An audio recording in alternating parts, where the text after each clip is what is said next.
O mundo, os inimigos de Deus semearam a ideia de que a liberdade é fazer o que eu quero. Mentira, meu irmão. Isso é mentira.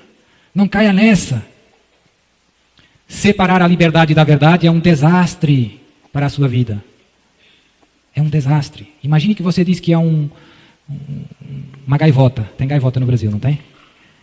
E se lança aí da torre do santuário. Sou uma gaivota. Não separe a liberdade da verdade. Você não é uma gaivota. Você não é. Tenha a humildade de reconhecer que o que você é lhe foi dado. Você não é o seu criador. Você não é o seu criador. A sua humanidade lhe foi dada. Mas hoje temos estátuas à liberdade, mas não temos estátuas à verdade. Não tem verdade. Então esse é um veneno que entrou muito. E por isso, tudo que parece, por isso a crise na obediência no mundo em que vivemos. Os pais se queixam, padres, meus filhos já não obedecem. Quando eu era pequena não era assim. Os professores na escola, padre, os alunos hoje, nossa, que rebeldes. E os pais, padres, os filhos, os professores, os padres na paróquia, o bispo, todo mundo. Né? Porque se a liberdade é fazer o que eu quiser, todos aqueles que tentam interferir com as minhas vontades destroem a minha liberdade. Então a obediência é uma coisa muito má. Mentira. A liberdade não é fazer o que você quiser, é fazer o que é bom, conhecendo o bem e querendo o bem, fazendo o que é bom, movido por si mesmo, porque eu quero, certo, mas porque é bom. E por isso essa crise na autoridade, em todos os níveis da vida humana. Quando nós percebemos que a liberdade é fazer o que é bom e que eu preciso ajuda para conhecer o que é bom para mim e conhecer a verdade, então a autoridade se torna, a obediência se torna um conceito muito positivo. Eu preciso dos meus pais para conhecer o que é bom para mim. Eu preciso dos meus professores para saber o que é bom para mim. Eu preciso do meu pároco, do meu bispo, da igreja, que me guiam, que me dizem, vai por aqui, meu filho, não faça isso. Para descobrir o que me convém. E isso é um processo que sozinho eu não consigo fazer. Nós precisamos da ajuda dos outros para conhecermos o que é bom para nós. E por isso Deus nos deu os pais, os professores, a igreja. E por isso a obediência não é algo que destrói a nossa liberdade, é algo que educa a nossa liberdade. É algo que faz crescer a nossa liberdade, porque nos faz conhecer a verdade, experimentar a verdade. Então, relativismo moral. Hoje vivemos um relativismo moral. Já não tem bem nem mal. Cada um decide, é uma confusão total. Os inimigos de Deus se infiltraram em todas as esferas da vida social. Por exemplo, na finança mundial, os grandes bancos, ou seja, controlam muitos recursos da terra. Como eu dizia, tem muitos meios. No mundo do espetáculo e dos mídia, televisão, informação, desenhos animados, cinema, música. Se você reparar com atenção, você pode escolher o canal que quiser. Sempre a mesma conversa, sempre a mesma música. Você escolhe um filme que quiser, o canal que quiser, estão sempre vendendo os mesmos valores.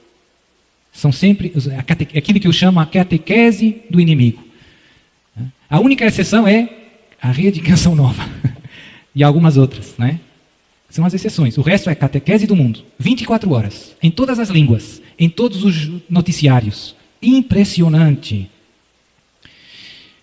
Na política, já falei um pouco, as Nações Unidas, a União Europeia, no exército, no meio diplomático, tem muita gente que trabalha para o inimigo. No mundo da justiça, advogados, juízes. No mundo da educação, tem muita gente que trabalha para o inimigo. No mundo da moda. Padre, e eu como soldado de Cristo, o que posso fazer? A coisa mais importante num soldado é fazer o que manda o nosso GNE.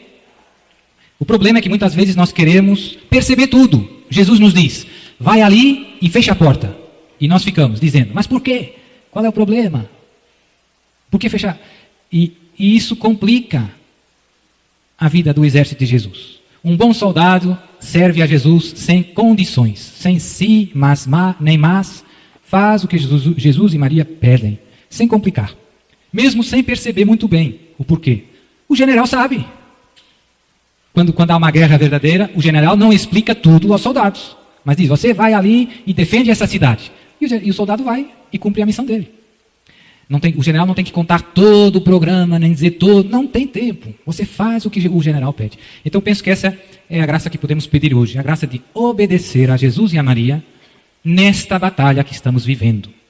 Padre, e o que Jesus nos pediu como soldados? Pediu muitas coisas, sobretudo através da sua querida mãe, Nossa Senhora, que apareceu em Fátima e em todo o canto do mundo para preparar o exército de Jesus. Para preparar o exército de Jesus. E deu indicações bem concretas. Estou certo ou estou errado? Isso parece aí um... Por exemplo, quero que rezem o terço todos os... Essa é a nossa metralhadora. Soldado de Jesus tem uma grande metralhadora. O Padre Pio chamava o terço a arma. Quando não tinha o terço, dizia, onde está a minha arma? E lá os freis iam buscar o terço. E rezava, São Padre Pio rezava, tinha o propósito de rezar 5 rosários por dia. Oxente! Esse era um super soldado, era aquele Rambo. Rambo de Jesus. E teve um dia que uma senhora estava perto do Padre Pio e ele rezando. E ela disse, Padre, me faz muita confusão, me faz muita impressão o Senhor rezar tantos terços. E ele parou, olhou para ela e disse, minha filha, e a mim me faz muita confusão você rezar tão poucos. Então, este é um dos pedidos mais frequentes de Jesus e Maria. O céu está sempre insistindo no terço. Parece um disco riscado. Terço todos os dias, terço todos os dias, terço todos os dias. E nós perguntamos, mas por que tanta insistência? Porque infelizmente nós a ouvimos muitas vezes, mas ainda não rezamos todos os dias. Está difícil, hein? Então vamos pedir essa graça também a Jesus e a Maria hoje. Já chega. Hoje eu vou começar a usar a metralhadora. Estou no meio da guerra. Mas de que serve um soldado sem arma? Correndo lá, fuja. Meu filho, você faz parte dos soldados de Jesus, use a arma. Use a arma. A arma é essa.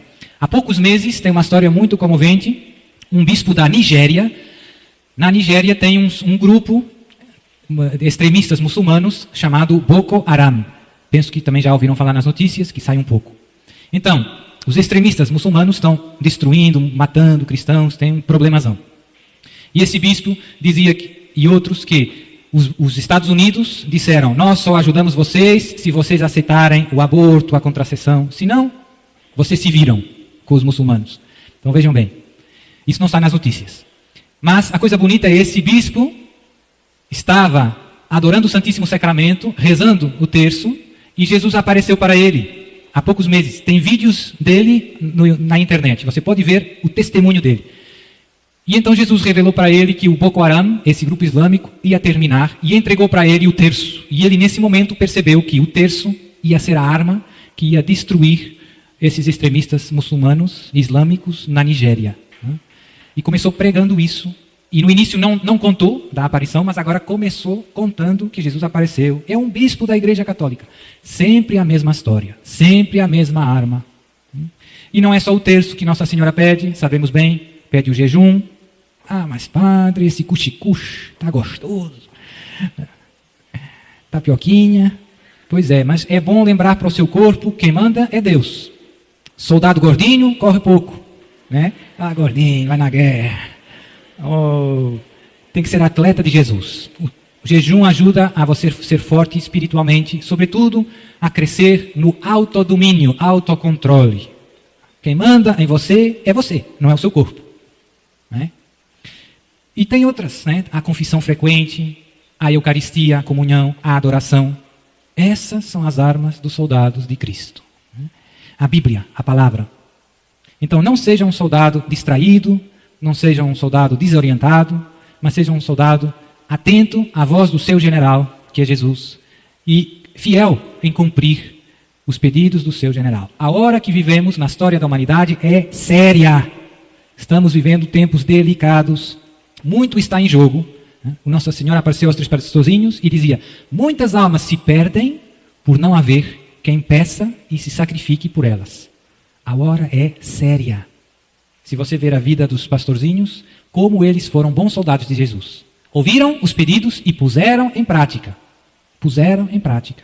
Sem se nem mas. Fizeram o que o céu pediu. Essa é a estrada.